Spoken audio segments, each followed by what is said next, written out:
Have you checked out all the new handicappers at Wager Talk? If not, here's your chance. You can take 50% off your first daily or 3-day all-access purchase at Wager Talk using coupon code TRYWT. Our new roster of experts is 30 deep, covering sports from all around the world, giving you tons of options to choose from.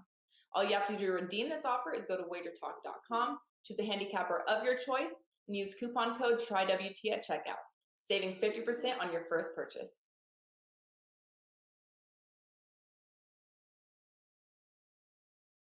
Hey guys, welcome in here to Wager Talk TV. This is puck time for Thursday, January 26th. Happy to be here. Look forward to breaking down 4 games and, of course, best bets at the end of the show. And great mix today of a big priced underdog as far as the best bet selections. And we got 2 props for you guys at the end of the show, but lots of different opinions, sides, totals to get to on this show. And for me personally, it's been a good start to 2023. However, I am in bounce back mode. It was not a great night for me last night. Full transparency.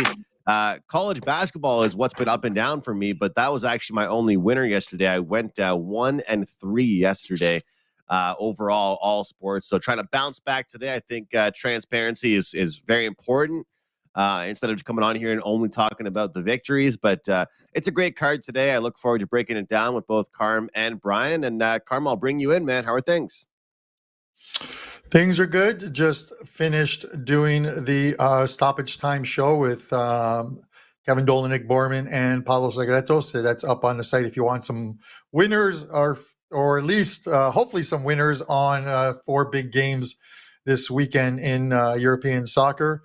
And just looking forward to it. We got 4 good games. I did put, and Andrew, just so you know, the first game we're looking at, we're doing Detroit and Montreal. And if you think I put Montreal on to have a go at you, it's actually because somebody in our comment section a couple days ago said, how come you guys never cover my Detroit Red Wings? So I put the Detroit Red Wings on today's card for that guy so we could cover that game. And it's probably a good one against Montreal. And I'm looking forward to the show. We have a lot of stuff to discuss. Hopefully we can put out some winners for the guys. And we got Bryan Leonard on the show. I got to see Bryan last week in Vegas, Andrew. And I'll tell you what, man, we were just talking about it before we went to air. I went to watch the Saturday NFL football games with Marco, Bryan, Steven Serra, who came in from Arizona, and, of course, Rob Braley, and myself, and we went to this Ohio bar. It is literally an Ohio State. They show all Ohio games. If you go on an NFL Sunday, it's all they show on all the TVs is the Cleveland Browns. No other NFL game is on except for the Cleveland Browns. Now it closes in the it's closed in the during the playoffs because obviously Cleveland, the Cleveland Browns are not in the playoffs. But hey, Bryan Leonard, thanks for being a fantastic host while I was in Vegas. How are you doing? I'm doing well. Yeah, it's called the Sporting Life Bar. They've got 2 of them. We went to the one on Sahara. Great food. Good employees. We really enjoy it. Yeah, very similar to Andrew. I went 1-1 yesterday. Won my college basketball. Lost my hockey. I had Vancouver yesterday, and I wasn't planning on using them, but they dominated so much with the first game. With the new coach, if you take a look at the expected goals, just a complete domination. And to get them in that price range yesterday, I couldn't pass it up. Well, now I wish I did because they were out of that game before I even started, basically. So I'm off a losing day in hockey, but we'll bounce back today. Bryan, I had the under in that game, and I had some people that were kind of shocked that I had an under in a back-to-back and in the Vancouver and Seattle game. But, hey, one team played well defensively. One team did their job, but that was really the thing for me was that I thought that Rick Tocchet might have just put a huge emphasis on defense and whether or not they could string together 2 victories in a row. I was hoping I'd see at least a good defensive effort. That's not what I saw. And I think that we might not see the same thing we saw last year when a new coach takes over in Vancouver. That's for sure. And let's be honest here. I said it on the show yesterday. If there's ever a coach, if there's ever a team that you'd want to play as a brand new coach, it's probably Chicago. It makes you look good. Yeah, you're first. Hey, congratulations. You're 1-0. That's it's only the Blackhawks, that's really the problem, is that maybe some false hope was given there for the Canucks. Not really too sure. But Carm, did you end up with a pick on that game at all? On the Seattle game, no, I didn't. I don't believe I did in that game. I'm trying to think of if I had to play in that game or not. I think it was just the shots on goal props that I put out yesterday, and a couple plays that I split out. But to your point of like playing Chicago, yeah, you just anytime you play Chicago, it feels like a good spot for a team that's struggling. You get a win, and it sort of turns things around. But it's like Bryan said, it just seemed like much like as the last few weeks for Vancouver, they just didn't show up.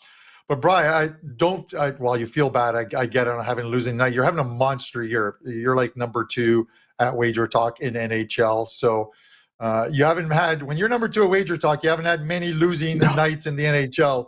And I know you'll definitely get it back. And then you look at the surprise of the night, which was the Columbus game against the Edmonton Oilers. That was a goaltending display that kept that game, I thought, under the total. Korpisalo played absolutely phenomenal in goal for Columbus, and Skinner played equally as well for the Edmonton Oilers. These guys were making saves, and I'm like, my over, which is the only losing play for me yesterday, is dead. You could tell these goalies are standing on their heads, and there are 2 goalies that I didn't think could stand on their heads in that game. So it was probably of the 4 games we covered yesterday, it was my only bad call, I think, on the show. Everything else, the Leafs and Leafs unders came in, and Seattle team total came in. So I was pretty happy about how yesterday turned out, but that Edmonton game left a sour taste in my mouth, Andrew. Yeah, I mean, I thought that after we saw a decent effort out of Columbus against Calgary, we wouldn't really see that again against Edmonton. But hats off to them for playing very well. I did want to mention really quick, because somebody tweeted at me after I kept on tweeting about these 5.5s going under. I love that I got called out on that, because I do have to start betting these personally and releasing these as client plays. But guys, we have to talk to Ralph potentially about this, or just I want to see the official numbers. But if you're seeing 5.5s as these totals in a lot of games right now, the unders are hitting at an unbelievable rate. And I wish I have bet more of them. And the funny thing is, a lot of them are landing on 3-2. Like it's hilarious how it keeps working. But we saw it yesterday. The Leafs game closed at 5.5, and I believe there was another game as well that was a 5.5 that went under. So 5.5s go 2-0 to the under yesterday. Something to keep an eye on, as it continues to be something that I'm noticing in the NHL. So like we mentioned, the first game we're going to break down, the Red Wings and Canadiens, of course, followed by the Bruins Lightning. And then we have a renewed rivalry that's definitely still active in the NHL right now, the Capitals and Penguins. And then we'll cap the show off with the Devils Predators, followed by Best Bets. Let's get into the first game here, guys. Let's do it with the Montreal Canadiens playing their 5th consecutive home game. Now plus 140 underdogs. Detroit minus 165. The total at 6 in this one, shaded towards the over. You take a look at, obviously, both these teams' record. We're seeing Montreal 20, 25-3. Red Wings 20, 18-8. And ultimately, taking a look at the last couple meetings here, we saw Montreal come out on top in the most recent one. Detroit came out on top 2 games ago. This is a matchup that has actually been relatively even over the past few meetings. But I got to be honest with you guys. This, as someone that follows the Montreal Canadiens, I watch every one of their games, no matter who they're playing, pretty much. It seems to me that they get up right now for big games, and this almost seems like a game that they might not get up for. The problem is it's minus 165 on Detroit. And I don't know if anybody would want to lay that number with that team really against anybody in the league. Montreal right now missing Slafkovsky, Gooley, Caulfield, Evans, Armia, Drouin, Monahan, Gallagher, Allen, Byron, and Price. That is a long list of injuries, especially for a team that is very, very young. The good news is they've got players called up from Laval. They've got all kinds of rookie players. They already had a young roster. Guys, I like the over 6 here. Detroit is a team that plays with lots of pace. They've kind of been struggling to score lately, but Montreal gives up a ton of chances. Samuel Montembeault is a goaltender that's played so much, and I'm not 100% sure if he's confirmed for today or not, but the workload he's dealt with is a lot. And I think we could see Detroit find their scoring touch. And at 6 instead of 6.5, this is where I'll go. I'll go over 6.5 here, Red Wings and Canadiens. What do you think here, Carm? Oh man, I should have. If I knew this is where you're going, I would have had our producer have that bell going, like when Rocky and Apollo Creed go at each other, and you just hear the ding, ding, ding. We go because we're on opposite sides here. I like the under, and it's the only play I like in this game. Listen, Ville Husso started the last 3 for Detroit, and he's allowed 2 goals in each of those 3 games, but it's actually the fact that Samuel Montembeault is in goal for Montreal, or he's listed as the expected starter. Andrew, other than the game where they lost 6-2 at home to Florida, I get it. He's played 8 games straight. He's been good. 3 goals, 2 goals, 5, 1, 1, 2, 3, and 3. And we're not talking about and you made a good point of the good teams that Detroit played. Those games came against Boston, Toronto, Florida, Winnipeg, New York Rangers, New York Islanders, Nashville, and Seattle.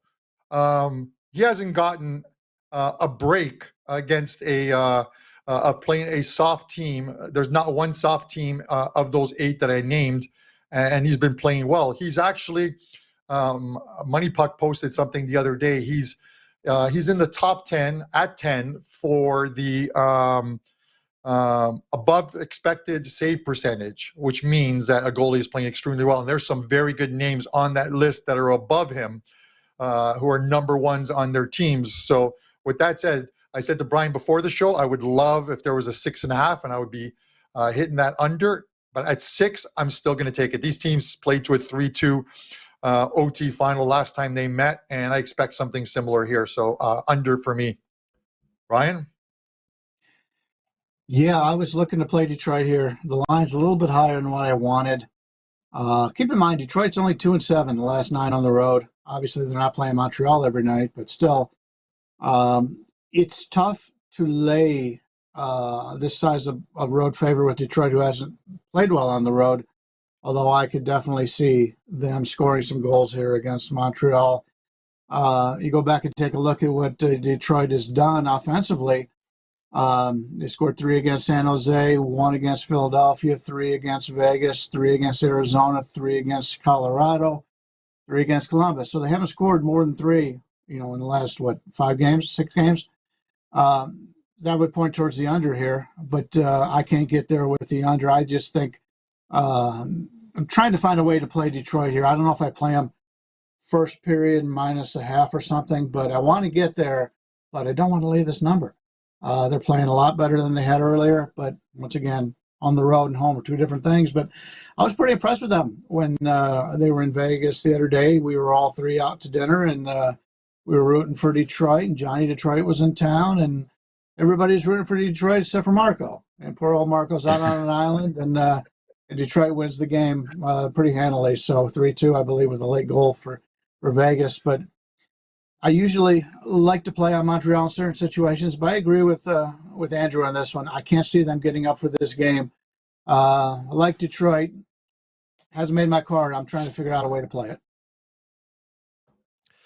Is it something that I know you don't always play the team totals, Bryan, but you have gotten into them a little bit? Is that something you'd be interested in this one? And I understand what Carmine is saying about Montembeault. Look, I'm a fan of the team. I've been impressed.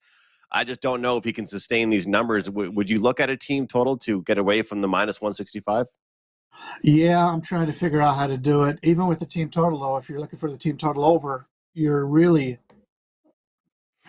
looking for the game to go over. I would assume. Right. And I don't know if I think it's going over. I kind of lean with Carmine in that regard, but I'm not the totals expert. But yeah, I'll figure out something. Maybe we can get shots on goal or something to that effect here, and find something for the clients. Hey, listen, you guys. Sorry, over the years, last year, this year, you guys have had phenomenal seasons. So anytime I'm on the opposite side of you guys, it obviously puts a little, the hairs on the back of my neck are going up, and I don't have a lot of hairs from the shoulders up. So if the ones on the back of my neck are going up, we got a serious problem, but I'm going to ride it out and see what happens tonight. It definitely makes the show entertaining. We can't all be on the same page every time, and it makes it fun, especially when it's the very first game. The gloves are off already. I just want to say thanks to the Gold Eagle 99 on YouTube for the $10 tip here in the Puck Time live chat. Here at Wager Talk, guys, we do find charities. We do find the right places to put that money. Bryan, Carmine, and I are certainly not pocketing that money. That is not going to us. And anything that you guys give as tips and any message you want to ask, we definitely do see it in the live chat, especially if you comment afterwards. So we appreciate everybody that watches us here live or after the video. Yeah, and Andrew, I think I remember, and don't quote me on this, but I remember because last year in doing one of the Wager Talk Today shows, some people were tipping and sending money in, and Johnny actually said something along the lines of, whatever comes in on show tips, Wager Talk matches it and donates it to a charity. So I'm pretty sure that's where it goes. It doesn't go to us.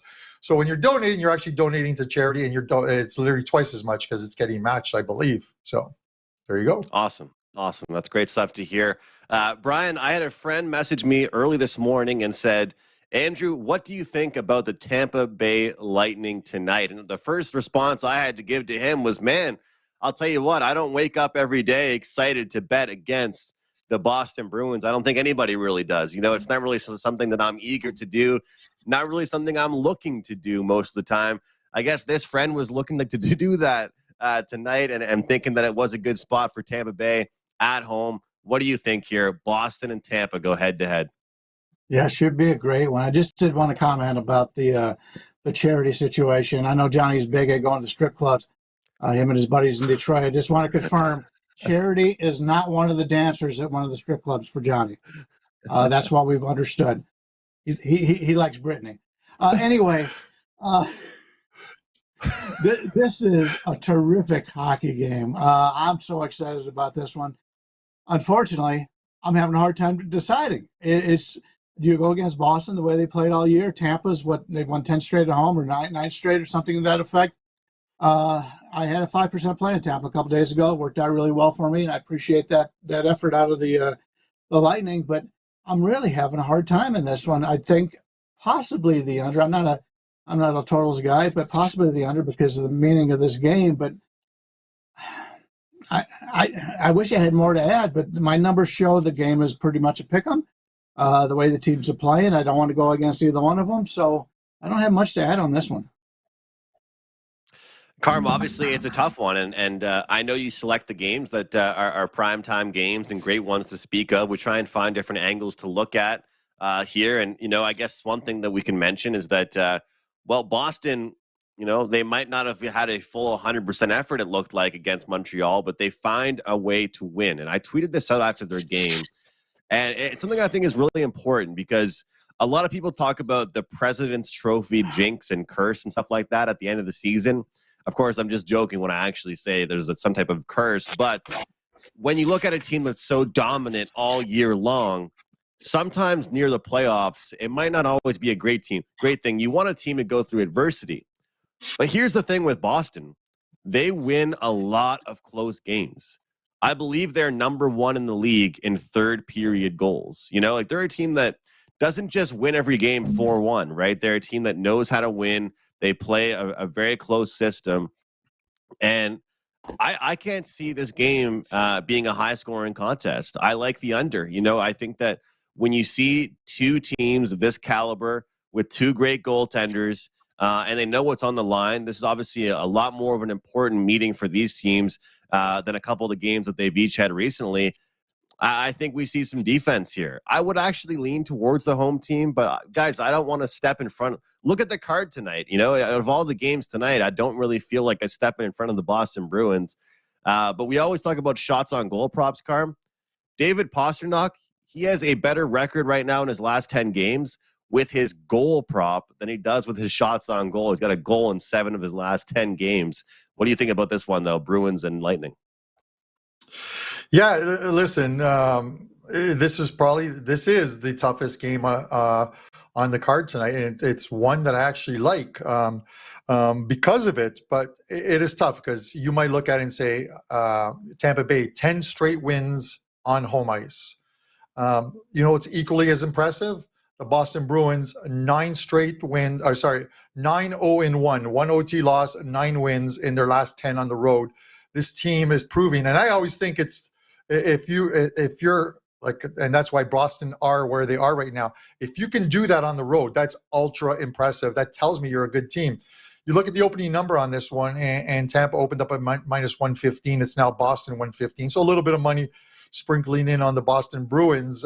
Not a big movement. I don't expect to see a big movement, but given the numbers I just quoted, that line moving to where it is right now is, I think you have to consider that. That is kind of a big movement. There has been no movement on the total. It opened up at 6, minus 120 to the over, briefly went to 115 and then back to 120. And it's because you got two very good goalies in there. If you have Ullmark and Vasilevsky, we know how Vasilevsky has been at home over the last couple of years, almost unstoppable. But then you have Ullmark, who has 2 losses and I think 25 wins. This is such a good game. I'm not actually jumping in front of a falling knife by taking the Bruins against Tampa Bay, because I have a knife that's going the other way with the Bruins team that have won, that have gone 9-0-1 their last 10 on the road. The great thing is, Andrew, this is a preview of the second round of the playoffs, because after Tampa Bay knocks off the Toronto Maple Leafs, like we expect them to, these two teams will meet in the second round of the NHL playoffs. So it's lean on the Boston Bruins for me tonight.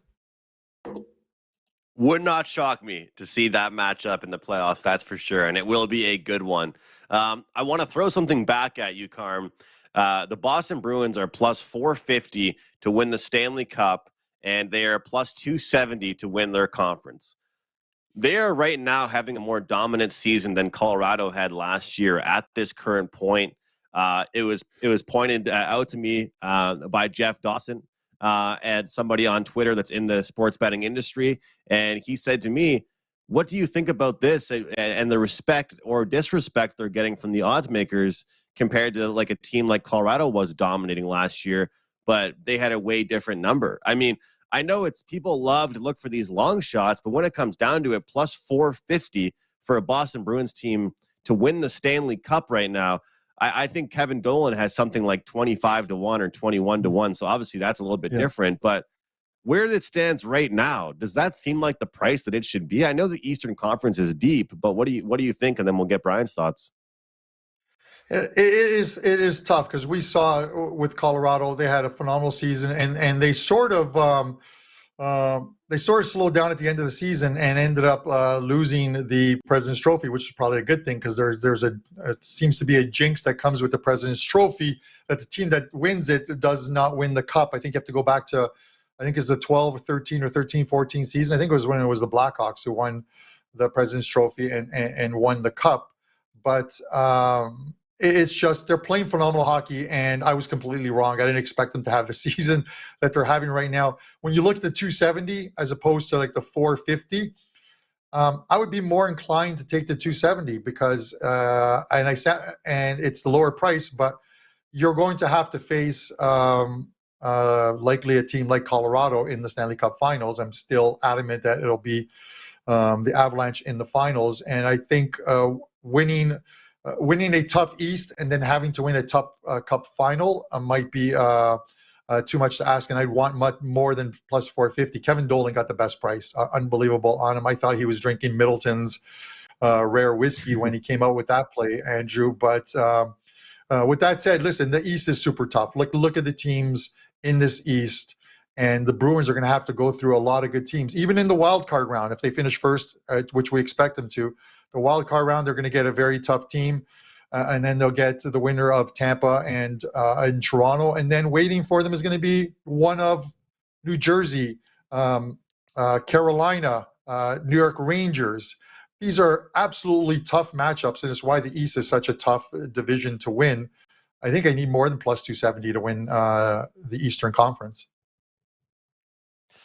Brian, what do you think here? I mean, is it something that you'd be interested in now, or do we kind of miss the ship? I just took a look at it, and I just think that obviously there's different teams we can look at with bigger prices. But as far as how they've played, is that a number that's still worth it?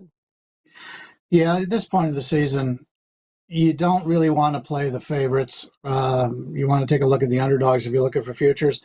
You're probably better off. I haven't done the numbers, but you're probably better off just rolling it over. Just Right. play on them, and then whatever you win, play again. You know, the number he got on Boston was pretty impressive. I had him at 30-1. Problem was I had him last year at 30-1. We had a great number last year. They didn't do it for us, and it kind of hurt this year. But yeah, if you haven't gotten double digits out of Boston at this point, I would just let it roll, let it ride through the playoffs. And you know, that's the thing with the East is whoever they play in the second, third round, whatever they end up playing, those are really good teams, and they all have playoff experience. So anything can happen. We've seen Boston; they were unbelievable earlier in the season. The last month, they've been good. They haven't been as good as they were before, but still finding ways to win. We haven't seen them on a slump yet and playing bad. Mm-hmm. It's an 82-game season. I don't remember the last time I saw a team go through the entire season without having some sort of a slump. So you're buying high, sort of like the stock market. You're buying high if you're going to bet Boston right now at 450. I'll tell you one thing I really do like is Allmark to win the Vezina Trophy at -150. You're pretty much betting on him to not get injured at that price. I mean, for the way he's playing, -150 I think is a pretty good number. Let's jump into our next game here. Always a rivalry when the Pittsburgh Penguins and the Washington Capitals go head-to-head, especially because of the Sidney Crosby and Alexander Ovechkin effect here. We're seeing Washington -120, Pittsburgh +100 here in this one. Very similar records here, 25, 19, and 6 for the Caps, 24, 15, and 8 for Pittsburgh. Looking at the injury updates here for the Washington Capitals, of course, we've got Alexander Ovechkin. He's doing a lot better, but we do see TJ Oshie listed as questionable tonight, and we have Nicholas Backstrom listed as questionable for tonight. So if you're interested in backing the Capitals or backing the Penguins, I do say that I would recommend looking at those injury updates. But, Carm, what are your thoughts on this matchup? It's obviously always a close game and a big one when these two teams go head-to-head. Yeah, sorry about that. That noise came from. But, Andrew, this is one of those ones where I don't think it's going to make my card, I'll be honest with you. But if anything, I lean Washington, and it's mainly because Pittsburgh have been absolutely abysmal on the road of late, and it's tough. It's tough to make a case for a team that has gone 1-7 their last 8 games on the road. You know, the game in Ottawa, they didn't look good. They played a few good teams, but it's just if you're watching Pittsburgh games, you cannot make a case for this team playing well. They're in a playoff spot, but they can play themselves out of a playoff spot quite easily if they continue to play the way they are on the road. They're going to get some wins at home, but even that game in which they won at home 7-6 over Florida in a high-scoring affair, they're not going to win games normally 7-6. This is a team that is struggling, and Ovi's back in the lineup for the Capitals, and I get it. Normally, I look at a team coming off a 4-game West Coast trip, and I'll fade them. But it was only a 3-game road trip for them, and you know they went 1-2 on that trip. I just see them getting back home. They played well at home, and while they haven't played well at home their last 4 or 5 games, I think they've gone 1-4 the last 4 or 5 games. But this is one of those divisional matchups where these teams know each other well, and where a guy like Ovi shines. So, you know, with that said, given their abysmal road form, I'm taking Washington at home at a very low price. I think it's like, what, 115, 120 on Washington? Market hasn't moved much. It's moved like maybe a nickel on Washington, but it's been quiet for the most part. And it's probably because of the way these teams are playing. Brian, when you talk about these two teams, I mean, there's definitely history there. It's a game that I think both clubs definitely, have circled. But it's definitely been a little bit of a different story as far as the scoring is concerned. Washington has struggled to score, putting out big numbers recently, but their defense has looked better. Meanwhile, Pittsburgh off that game where they put up a boatload of goals, but their goaltending and defense just does not look very good. Is this something that you're interested in playing here tonight? Yeah, I think I'm agreeing with Carmine a lot in this game. If you take a look at the last month, The goals plus or minus per 65 on 5. We see the Penguins at minus 0.55. Washington plus 0.43. That's almost a full goal. Expected goals, we find the Penguins at minus 0.14 and the Capitals plus 0.24. So the Capitals have been a better team over the last month. Pittsburgh has played very well in Washington. This is a game where they're going to come into this game and expect to win. And you got to keep in mind, though, that 4 of Pittsburgh's last 5 games have gone to overtime. They beat Anaheim in overtime. They lose to Ottawa in overtime. They lose to New Jersey in overtime. And then they beat Florida in overtime in a game that, if you were live betting, it reminded me sort of like a college football game when you got the 2 best offenses in college football, and whoever has the ball, you just bet on them and try to middle it and get a lot of good numbers. That's the way that game was against Florida. Many times I thought that game was over, and I thought, well, that team won. It was a hell of a game. I just wished I'd have been watching it at the time. But, yeah, Washington's a team I'm looking to back here. I think from a standpoint of scheduling, they have the advantage here. I talked about Pittsburgh with all the overtimes they've got. It's been pretty balanced what Washington has done. They did have a back-to-back last Monday and Tuesday. They beat the Islanders, and then they lose to Minnesota. Then they go on the road. They beat Arizona 4-0.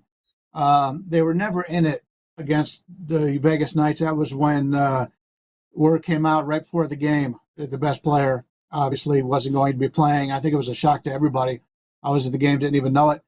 Then they played Colorado 2 days later, lose that game 3-2. But Colorado's on a hell of a winning streak right now. So they're playing some tough teams, doing well. Now they play Pittsburgh. It's their last home game before the break here. Got a couple days off after that to play Toronto, and then a couple days, another day later, play Columbus. So I like the Washington side here. I agree with Carmine. The lines where it's at right now is a little bit cheap. I know Pittsburgh plays well in this building, but I think Washington's the side here. I don't like that I'm alone on an island, but I'm on the other side in this one here, guys. I think it's a goal-scoring league, and as much as I think defense is important, I have not seen the Capitals score many goals. In their last 9 games, they've put up 3 or more goals, I think, just twice. And I want to bet on a team that can score goals. So we'll see what can happen. And I think that, again, no matter who you like, if you like the Capitals or the Penguins, make sure you guys are watching the injury list today. Make sure you get those players confirmed. Backstrom and TJ Oshie, obviously 2 big players for that team. Let's wrap up the show with one last game before we get to best bets. Bryan, going to go to you with the Devils and Predators here. This is a spot here where the Devils come in as minus 130 favorites, Nashville plus 110. And Devils, obviously still a talented team. They just certainly aren't that team we saw in maybe the first 2 months of the season. What do you think here in this spot, Bryan? Yeah, they've been able to win some tight games lately, although they did lose to Seattle in overtime last Thursday. But they've had 2 days off since then. They edged Pittsburgh in overtime last night off, or the next day off, and then they pulled out the overtime win over Vegas. But Vegas was the better team, and Vegas was playing really shorthanded in that game on the road. Vegas, for some reason, doesn't play with a lot of energy at home, but on the road, they're always very tough, and New Jersey got out of there with a win. So they've been winning lately, but the last couple of games, they had to go to overtime to beat Pittsburgh and in Vegas. Now they're going to Nashville, and they got to play tomorrow at Dallas. So situation for myself. I like the New Jersey side here, but I don't know if I'll get there. The line's a little bit too high. My numbers are showing right now that Nashville is a team that has some value. Don't know if they have the value I'm looking for in this game. Like Jersey, but probably won't get there because the line's a little bit higher than what my buy price is. You know, this is a Nashville Predators team that I've been called out for not saying nice things about them, Carmine. And realistically, you take a look at kind of their numbers and how they've been playing as of late. Well, they're not really a team that anybody should be saying good things about them. Am I wrong? I mean, it's not really a team that anybody really is eager to bet on. And honestly, like, even when they win games, I'm not really that impressed. And I know that might sound bad, but they don't overwhelm me. When they win games, it's always a close one. It's always one that they're just winning in the third period. And now they're playing a Devils team that I just think will overwhelm them with speed. Am I wrong here, or is this a spot for the home team to get it done? No, listen, I tend to agree with Bryan on this one. I'll give you two different ways in which I look at this game. Number one, I mentioned earlier in the season that all was not right in Nashville, and this is a team that people were hoping would make the playoffs, and they're right on the cusp of it. But they're still sitting 10th, and that's despite playing some very good hockey. But at the same time, you take that with a grain of salt, because on some nights they throw in complete stinkers, and this is why the fans are up in arms. The sports radio shows keep talking about Nashville and whether they're going to make a move, whether they're a buy and seller at the trade deadline, and whether they're a buyer or seller at the trade deadline all depends on what happens over the next 2 to 3 weeks. We're I think 5 weeks out from the trade deadline on this team. We'll see if anybody moves. I'm going to lean to New Jersey in this one. They're 8-1-1 their last 10. They've been such a streaky team. We talked about it. A 13-game win streak. Then they lose 8 or 9 in a row, and now they've gone 8-1-1 their last 10. And on top of that, 7-0-1 on the road their last 8 games. They're playing well, but you can look at this from a shot prop point of view as well too, because Nashville is allow the 4th highest shots on goal. Which is surprising, but probably why they're in 10th place right now, because you look at Anaheim, Columbus, and Arizona are the top 3 teams in shots allowed on goal, and then you got Nashville. When you're allowing that many shots on goal, I don't care if it's Saros in net or Jesus saves, you're going to allow goals, and you're going to allow shots on goal. So you can look at a guy like Dougie Hamilton, over 3.5 shots on goal tonight. You can look at someone like Nico Hischier. There's no R in there. Nico Hischier, Andrew. Shots on goal over 2.5. And I wouldn't blame you for playing either one of them. But the lean is New Jersey, and some shot props, and a couple of these might make my card tonight. Definitely could be a good shots on goal game to look at. And there are a few guys on Nashville as well. But I'll tell you what, New Jersey, they fire lots of shots on net on a consistent nightly basis. That's for sure about that one. And as far as the total is concerned, guys, I would potentially lean towards the under, but it's hard to really say when these two teams get going. As I always say, I think the better team dictates the pace, and overall I do think New Jersey's the better team, and they do play a very, very fast paced style of hockey. So Bryan, obviously it's a big day across the board, lots of sports going on. We've got bigger NHL slate than we had yesterday, of course. We've got college hoops, NBA, NFL this weekend, lots going on. Tell the folks at home what you have going for clients, and give us your best bet for today, man. Yeah, so far today I put up 2 college basketball plays, one Mississippi State yesterday, wire to wire. So hopefully we can get the same out of these 2. My best bet right now up on the site in hockey is the same best bet I'm going to give you now. I'm probably going to add to that card a little bit later. But I'm going to take a look at Buffalo at Winnipeg, going off the board a little bit here. Buffalo Sabres have lost 2 road games to Ottawa and Chicago. They've won 8 road games, beating quality opposition, including the Boston Bruins. This is a team right now, they also beat Dallas on the road, which is pretty impressive. But I don't understand, usually I can make a judgment on why a line is where it is. I don't understand why this line is as high as it is. I know it opened a little bit higher, but you can still get 160 out there with the Buffalo Sabres. 8-2 their last 10 road games. It is their 3rd game in 4 days. They beat Dallas in overtime, then they beat St. Louis on Tuesday. But they got one more game left before the break, and that's in Minnesota 2 days from now. And when you take a look at Winnipeg, I don't think this is the greatest spot for Winnipeg at all. Take a look at what they've done. They are just coming back. They just played a 4-game road trip, went to Montreal, went to Toronto, went to Ottawa, went to Philadelphia, actually 5 games. They went to Nashville. Now they're back home for 3 games before the break. Play Buffalo, Philadelphia, and St. Louis. 2 teams in Buffalo and Philadelphia, I think, have a lot of value on them right now. St. Louis, not so much. I can't pick a St. Louis game to save my life. Either on them or against them, I'm losing. But coming back home, first game back home here from the road trip, and it's actually only their second game at home because they had a 3-game road trip before that when they went to Detroit, Buffalo, and Pittsburgh. They beat Buffalo on the road 4-2. I think Buffalo gets the win here. Give me Buffalo at a really nice price in this one. We love having you on the show, Brian, but I love when you bring the underdogs, and it's nice to try and cash some of those plus money tickets. That's for sure. Great stuff there, Brian. And guys, make sure you check them out. Wagertalk.com, WT.buzz/BL, and not just NHL. College hoops, basketball, you name it. So, Carm, yesterday we cashed in together on Manchester United. I'm hoping you can give me some more soccer winners for this afternoon. It's always nice to build that bankroll early in the day. But what do you have going for clients today? Yeah, first of all, we did cash the Oliver Bjorkstrand play last night. Dave Sherapan mentioned it on Sports Grid. He was on with Joe Ranieri, who runs our production. And Joe says, that play came from who? And Sherapan goes, it came from Carmine Bianco. And Ranieri's like, oh, I am 100% fading that one and taking under. Well, sorry, Joel, you're a few bucks cheaper today, or you're a few bucks poorer today. I'm going to go with another shot prop, first of all. But before I do that, 3 plays up at Wager Talk, 19-4 run the last 7 days in NHL. Running very good, so hopefully we can keep that going. I'm going to go to a game that we didn't cover tonight, the St. Louis-Arizona game, and I'm going to look at a shot prop on Tarasenko. He's obviously come back. He was injured. The shot prop is over 2.5 minus 130.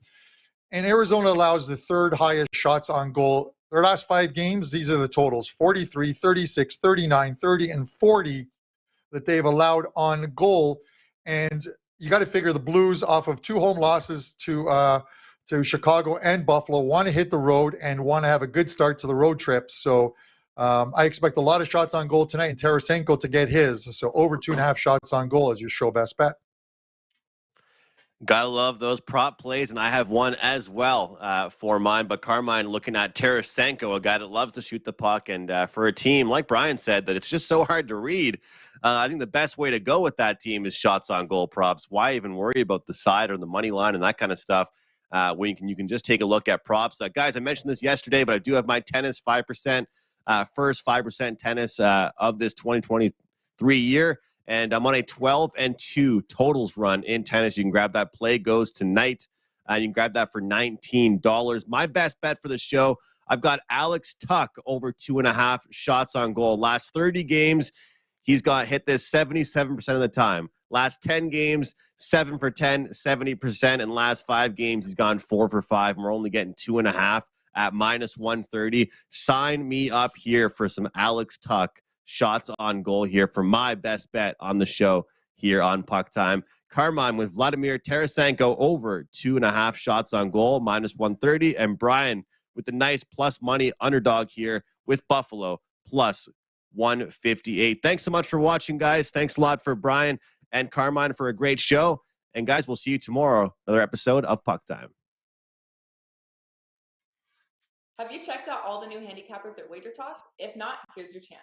You can take 50% off your first daily or 3-day all-access purchase at Wager Talk using coupon code TRYWT. Our new roster of experts is 30 deep, covering sports from all around the world, giving you tons of options to choose from. All you have to do to redeem this offer is go to wagertalk.com, choose a handicapper of your choice, and use coupon code TRYWT at checkout, saving 50% on your first purchase.